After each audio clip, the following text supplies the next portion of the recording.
মধুবালা দেবীর সাক্ষাতে কেসের নতুন মোড় নিল। হ্যাঁ বন্ধুরা, কার কাছে কই মনের কথা সিরিয়ালে আজকের পর্বে তোমরা এরকমটাই দেখতে পাবে। পুরো গল্পটা জানতে হলে প্লিজ লাইক দিয়ে সঙ্গে থেকো।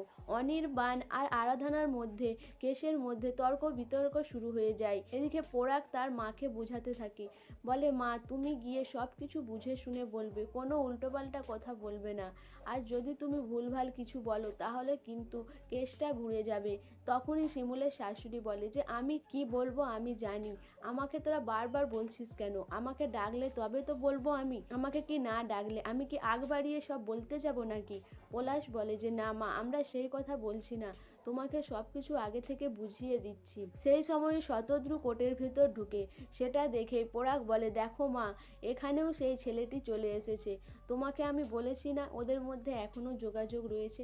তখন মধুবালা দেবী দেখে বলে যে এও এখানেও চলে এসেছে। পরাগ বলে আমি এমনি এমনি ওই মেয়েটিকে ছেড়ে দিইনি মা, তুমি আমাকে ভুল বুঝেছিলে। ওই মেয়েটি রাতের পর রাত আমার দিদির ঘরে থেকেছে, কেন বলো তো? কোনো স্বামী স্ত্রীর মধ্যে এরকমটা কি হয়? আমি ওকে এমনি এমনি দেখতে পারতাম না? এটা তুমি মনে করো ওর অনেক দোষ ছিল, সেই জন্যই আমি ওকে দেখতে পারতাম না। ওই ছেলেটির সাথে ওর এখনো সম্পর্ক আছে, আগেও ছিল, তাই আমাকে কোনোদিনও ও স্বামীর মর্যাদা দেয়নি, আমাকে স্বামী বলে মেনেই নেয়নি। এইসব বলতে থাকে মধুবালা দেবীকে পরাগ আর পলাশ। এদিকে শতদ্রু বিপাশাদিদের পাশে এসে বসে। বিপাশাদি বলে আমরা ভেবেছিলাম তুমি হয়তো আজকে আসবে না। তখন শতদ্রু বলে যে আমার একটা কাজ পড়ে গিয়েছিল, কিন্তু আমি জানি আমি সেটা সেরে এখানে আসবো, তাই চলে এলাম। এদিকে সিসা বলে যে দেখো শতদ্রু, তোমাকে দেখে পলাশ আর পরাগ কি যেন বলছে। শতদ্রু বলে যে এটা তো জানার কথা, ওরা তো বলবেই, ওরা তো আমাকে দেখেই সহ্য করতে পারে না। এদিকে অনির্বাণ কোর্টে সাক্ষ্যর জন্য মধুবালা দেবীকে ডেকে আনে। বলে যে আপনি হচ্ছেন প্রত্যক্ষদর্শী, আপনি বলুন আপনার বৌমা বিষ খাইয়েছে কিনা। তখনই আরাধনা প্রতিবাদ করে, যে আরাধনা বলে যে এটা কী রকম কথা হলো? প্রত্যক্ষদর্শী মানে উনি কি দেখেছেন নিজের বৌমাকে বিষ খাইয়ে নিজের ছেলেকে মারতে? তখনই মধুবালা দেবী বলে ও মা, এ কী কথা? আমি তো একবারও বলিনি যে আমার বৌমাকে আমি বিষ খাওয়াতে দেখেছি, আমি বলেছি যে আমার মনে হয়েছে। তখনই অনির্বাণ বলে ঠিক আছে, আপনি বলুন আপনার বৌমার সাথে আপনার রিলেশনটা কী করে খারাপ হলো? তখনই মধুবালা দেবী বলে যে বিয়ের পরে আমার আর আমার বৌমার ভালো সম্পর্ক ছিল না, কিন্তু আমার মেয়ের সাথে ভালো সম্পর্ক ছিল, ওর সূত্রেই আমাদের মধ্যেও ভালো সম্পর্ক গড়ে ওঠে।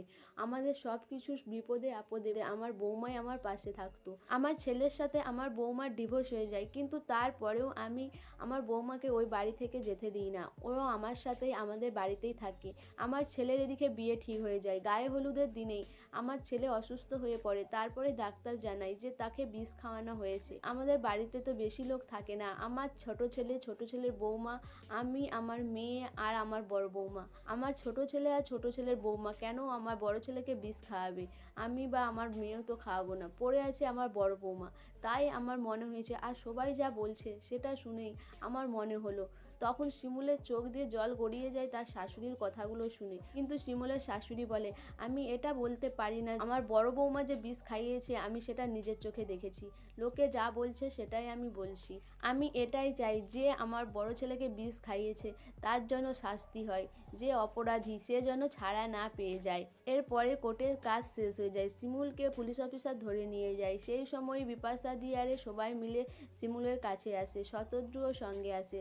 শিমুলকে বলে দেখেছিস তো, যে শাশুড়ির জন্য ওই বাড়িতে থেকে গিয়েছিলি সেই শাশুড়ি আজ তোর বিরুদ্ধে কোর্টে দাঁড়িয়ে সাক্ষী দিচ্ছে, তোর ভালো লাগছে? শিমুল বলে আমার ভাগ্যে যা আছে তাই হবে, আর তোমরাও আর কেউ এখানে এসো না, আমি জানি না এই কেসটা কবে শেষ হবে, তাই তোমাদের কারো আসার দরকার নেই।